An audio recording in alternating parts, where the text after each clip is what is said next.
ছাত্রলীগের আস্তানা জ্বালিয়ে দাও, পুড়িয়ে দাও। অ্যাকশন অ্যাকশন ডাইরেক্ট অ্যাকশন, বিএনপির অ্যাকশন ডাইরেক্ট অ্যাকশন, যুব দলের অ্যাকশন ডাইরেক্ট অ্যাকশন। চলো চলো বিসমিল্লাহির রহমানির রহিম। প্রিয় সংগ্রামী ভাই ও বোনেরা, আসসালামু আলাইকুম রাহমাতুল্লাহ। আপনারা আজকে ফেসিবাদ বিরোধী আন্দোলনে সামিল হওয়ার জন্য সকলকে ধন্যবাদ জানাই।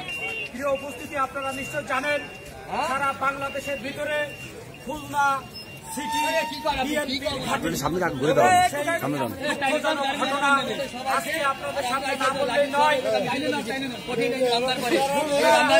জেলা আওয়ামী লীগের ব্যানারে হরিণ টানা আওয়ামী লীগের নামধারী কিছু লোক সেখানে মিছিল করেছে। এটা আমাদের জন্য ব্যর্থতা। এখনো আওয়ামী লীগের সারা বাংলাদেশে যে অত্যাচার নিপীড়ন নির্যাতন করেছে তার দাগ এখনো শুকায় নাই। আমরা জানি 5ই আগস্টের পরে, এই হাসিনা সরকারের পতনের পরে, হাসিনা পালিয়ে যাওয়ার পরে একটি বিদেশি রাষ্ট্রে বসে ষড়যন্ত্রের অংশ হিসাবে বাংলাদেশের কিছু মানুষকে উস্কানি দিয়ে বিপদগামী করে আজকে যুবলীগ ছাত্র কিছু মানুষ আওয়ামী লীগের ব্যানারে মিছিল করছে।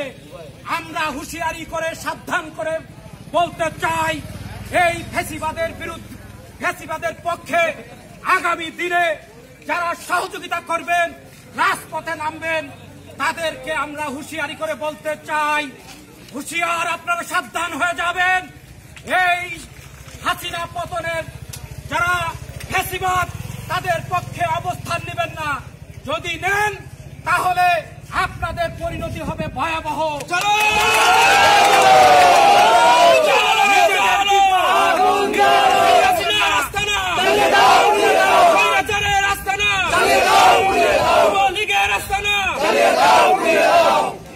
সেই কারণে বলতে চাই যে আজকে যারা এলাকায় আওয়ামী লীগের পক্ষে অবস্থান নিচ্ছেন, স্পষ্ট ভাষায় বলতে চাই, 28 নম্বর ওয়ার্ড বিএনপি এবং অঙ্গ সহযোগী সংগঠন অত্যন্ত সক্রিয়।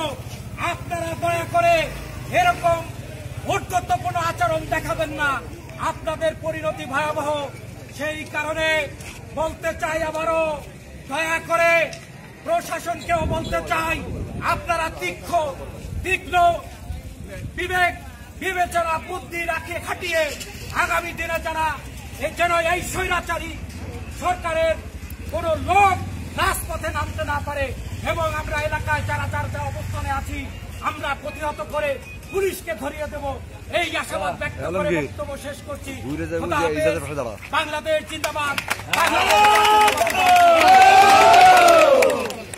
আমরা